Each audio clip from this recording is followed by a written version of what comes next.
La France va débloquer 100 millions d'euros pour le Liban, annonce faite ce matin par Emmanuel Macron lors de la conférence internationale de soutien au Liban. Le chef de l'État a assuré que la France allait débloquer cette aide financière pour aider le Liban en marge des conflits au Proche-Orient. Je vous propose d'écouter Emmanuel Macron. Dans l'immédiat, c'est une aide massive qu'il faut apporter à la population libanaise, qu'il s'agisse des centaines de milliers de personnes déplacées par la guerre ou des communautés qui les accueillent. Les Nations Unies ont lancé un appel à hauteur de 426 millions d'euros. La France apportera 100 millions d'euros à l'occasion de cette conférence. Ce qu'il faut, c'est tout simplement abriter les familles, nourrir les enfants, soigner les blessés, continuer d'assurer la scolarité des élèves. Lise Vogel, on vous retrouve en direct du 15e arrondissement de la capitale où se tient cette conférence internationale sur le Liban. La France et Emmanuel Macron essaient de peser de tout leur poids. Le chef de l'État qui a également appelé une nouvelle fois à un cessez-le-feu. Oui, absolument, Jean-Christophe. Il faut stopper la guerre au plus vite, a une nouvelle fois lancé Emmanuel Macron. Ce matin, le chef de l'État qui a aussi précisé que cette conférence, elle doit, je cite, démontrer que le pire n'est pas écrit et permettre aux Libanais de retrouver le contrôle de leur destin. Le Premier ministre libanais, Najib Mikati, a renchéri dans cette direction en appelant, lui, la communauté internationale, je cite, à soutenir les efforts pour mettre en œuvre un cessez-le-feu immédiat. Mais dans les faits, il y a peu de chances d'aboutir à ce résultat aujourd'hui pour une raison très simple. Il y a des dizaines de délégations internationales présentes aujourd'hui, plus de 70 délégations avec des représentants de l'ONU, de l'Europe ou encore des pays du Golfe. Mais dans les faits, pas de représentants de premier plan, notamment pour les États-Unis. Anthony Blinken, le chef de la diplomatie américaine, n'est pas là. Il est en tournée au Proche-Orient et il sera demain à Londres pour une réunion avec les ministres arabes. Quant à Israël, eh bien, l'État hébreu n'a pas été invité, c'est ce que nous a indiqué l'Élysée. Donc très compliqué de peser réellement politiquement sur ce conflit. En revanche, vous l'avez dit, ce sommet, il va au moins permettre de collecter des fonds pour venir en aide de façon urgente à la population civile libanaise. Merci Lise Vogel pour ces informations en direct de cette conférence sur le Liban qui se tient donc à Paris. On va en parler de la situation au Liban, parler de la situation au Proche-Orient avec nos invités. Lynn Tehini, bonjour, vous êtes journaliste franco-libanaise pour Ici Beyrouth. Merci d'être avec nous. David Rigoulet-Rose également, bonjour, chercheur à l'IFAS, l'Institut français d'analyse stratégique et rédacteur en chef de la revue Orient Stratégique. Je crois qu'on va pouvoir regarder ensemble, voilà, la une sur le Liban que vous avez publié il y a quelques semaines. Merci également d'être là. Christophe Gascar, notre spécialiste des questions internationales, est avec nous. Bonjour Christophe. Et nous sommes en ligne, en direct de Beyrouth, avec Patricia Coder, journaliste libanaise. Merci d'être avec nous. On vous retrouve évidemment dans un tout petit instant. Tout d'abord, Christophe Gascar, 100 millions d'euros. Quel sens ça a, sachant que je crois que la communauté internationale, et particulièrement la France qui organise cette conférence, espère recueillir 400 millions au total. Oui, il y a peu de doute que cette somme sera d'ailleurs atteinte, puisqu'on a appris tout à l'heure que Berlin allait mettre également 96 millions d'euros supplémentaires. Il y a 70 participants, une quinzaine d'organisations internationales. Donc l'enjeu, au-delà de l'enjeu financier, qui est certes très important, c'est de montrer aussi l'unité internationale pour trouver une solution à la fois financière pour aider les populations civiles, et ils en ont bien besoin, mais aussi au-delà de cela, penser à l'avenir politique, l'avenir militaire. Le chef de l'État, Emmanuel Macron, en a parlé ce matin. Il a notamment parlé de la souveraineté du Liban, qui était essentielle. Et puis, autre point important, c'est le soutien à la FINUL qui doit être aussi intégralement préservé. On va revenir évidemment sur tous ces points, mais David Rigoulet-Rose, sur les sommes d'argent, on est bien d'accord. En général, quand on donne un objectif à ce genre de conférence, on s'est arrangé avant pour être sûr de l'atteindre. Oui, non, il y aura effectivement de l'argent qui sera alloué. Le problème, c'est pas tellement la somme en tant que telle. C'est pourquoi faire c'est plutôt les modalités d'allocation. Comment faire arriver aux populations concernées l'argent en question à partir du moment où il n'y a pas de cessez-le-feu encore. C'est tout le problème. D'ailleurs, c'est pour ça qu'en filigrane, il y a l'évocation récurrente de la nécessité du cessez-le-feu. Mais d'une certaine manière, c'est le serpent qui se mord la queue, parce que effectivement, pour que, en termes programmatiques, ça soit applicable, il faudrait préalablement un cessez-le-feu qui n'a pas lieu. Je mets en contrepoint la conférence de Paris de 2007, qui avait eu lieu sous la présidence de Jacques Chirac, qui intervenait en janvier 2007. C'était intéressant parce qu'elle intervenait après le conflit, c'est-à-dire après la guerre dite de 33 jours, qui déjà opposait le Hezbollah et l'armée israélienne. Donc, effectivement, à l'issue du cessez-le-feu, il y avait la mise en œuvre, effectivement, d'une conférence avec une programmation de fond dans une logique de reconstruction. Mais le cessez-le-feu était le préalable. Et là, d'une certaine manière, ça vient ou un peu trop tôt ou un peu trop tard. C'est selon, il y a un problème de timing. C'est pas le mobile qui est en cause. Le mobile est légitime, évidemment. Mais c'est plutôt les attendus en termes d'efficacité qui vont poser problème. Lynn Tehini, l'objectif de cette conférence, c'est de porter secours aux Libanais, à la population libanaise meurtrie par ce conflit. Est-ce que ce n'est pas finalement un aveu d'impuissance ? On va y venir après, on va évoquer évidemment cette question du cessez-le-feu, mais on fait ça, c'est la conférence des bonnes intentions ? Je crois que oui. Parce qu'on ne peut pas faire mieux. Exactement. C'est vrai que dans son titre, la conférence a deux volets, donc un volet humanitaire, un volet diplomatique. Le volet humanitaire, on en a parlé ici. Ce n'est pas un problème. Nous allons récolter de 400 à 500 millions d'euros, sachant que, comme nous le disions tout à l'heure, c'est une conférence d'aide et de soutien, contrairement à 2007, où c'était une conférence de reconstruction. Ça veut dire que cette conférence, aujourd'hui, n'est pas une finalité, puisque nous serons obligés, à la fin de la guerre, d'avoir une conférence de reconstruction, vu l'ampleur des dégâts. Maintenant, par rapport au volet diplomatique, et c'est là le problème, c'est qu'il va probablement y avoir, là, dans les minutes qui suivent, parce que probablement la conférence va prendre fin. On attend d'ailleurs une conférence voilà. de presse de Jean-Noël Barrot, le ministre des Affaires étrangères français. Une demande, un appel au cessez-le-feu, un appel au soutien des institutions libanaises, notamment l'armée libanaise. On a vu que le président Macron a dit qu'il allait soutenir le recrutement de 6 000 soldats à l'armée.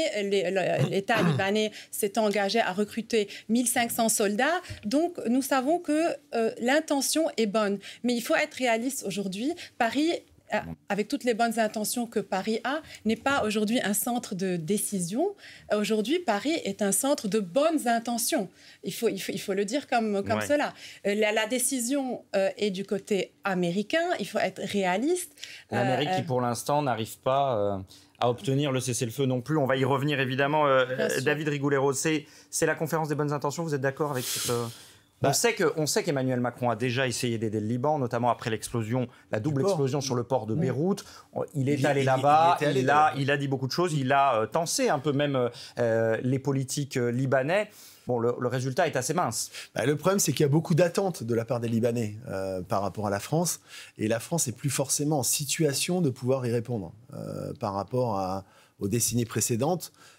C'est vrai qu'il y a vraisemblablement une dévaluation de l'influence française au Levant et qui se manifeste aussi à l'aune de cette conférence, parce que ne sont pas présents ni Anthony Blinken, qui est au Qatar, justement. Vous évoquiez effectivement le poids américain qui est déterminant, même s'il n'est pas omnipotent, parce qu'on l'a vu avec les difficultés concernant la question de la résolution 1701. Il y avait un binôme franco-américain d'ailleurs. Mais il n'y a pas non plus évidemment Israël qui n'a pas été invité. Mais en même temps, qui est capable d'organiser, si ce n'est aujourd'hui la France, ce genre de conférence ? Parce qu'on peut critiquer effectivement Emmanuel Macron dans sa volonté j'allais dire un peu hégémonique, de se mettre toujours au centre des discussions de la table pour trouver un compromis. Mais d'un point de vue diplomatique, en tout cas, la France existe, beaucoup plus que, en l'occurrence, l'Espagne ou un pays comme l'Allemagne, qui contribue, je l'ai dit, 96 millions d'euros. Donc, ils contribuent de la même chose que nous.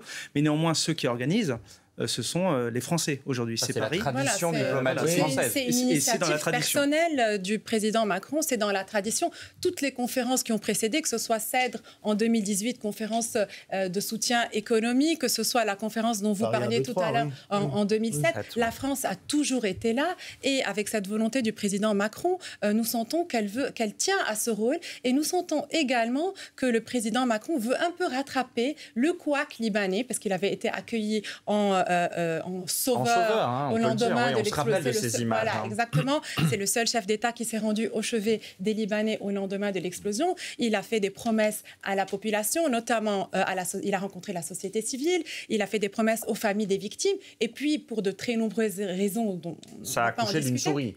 Et ce n'est pas forcément que de la responsabilité d'Emmanuel Macron, bien sûr que non, nous ne l'accusons pas. Il y a de bonnes intentions. Après, il y a des obstacles. On ne va pas en parler aujourd'hui puisque nous parlons plutôt de la guerre. De la situation mais nous sentons qu'il y a il essaye de rétablir un peu... Il y a une volonté, en tous les cas. Patricia Codet, on vous retrouve à Beyrouth. 400 millions, c'est, de ce que je comprends, très nettement insuffisant tant le pays est aujourd'hui détruit par les bombardements. Le gouvernement libanais a publié hier un communiqué disant que éventuellement il aurait besoin de 100 millions de dollars par mois pour pouvoir s'occuper des déplacés. Selon le gouvernement libanais, on a 1 200 000 déplacés. Les Nations Unies disent c'est 700 000 déplacés. C'est peu, surtout que le Liban est un pays qui est je ne dirais pas un État failli, mais en fin de compte, depuis 4 ans, on connaît une énorme crise économique. Moi, je voudrais comparer, par exemple, la guerre de 2006 à maintenant. En 2006, je me rappelle, parce que maintenant, je suis sur le terrain, et en 2006, j'ai été sur le terrain. En 2006, au bout de 3 jours, tout le monde était dans les écoles, tout le monde était accueilli, tout le monde avait des matelas, tout le monde avait de quoi manger. Et c'était l'État libanais au tout début qui avait assuré cela. Cela n'est pas le cas maintenant.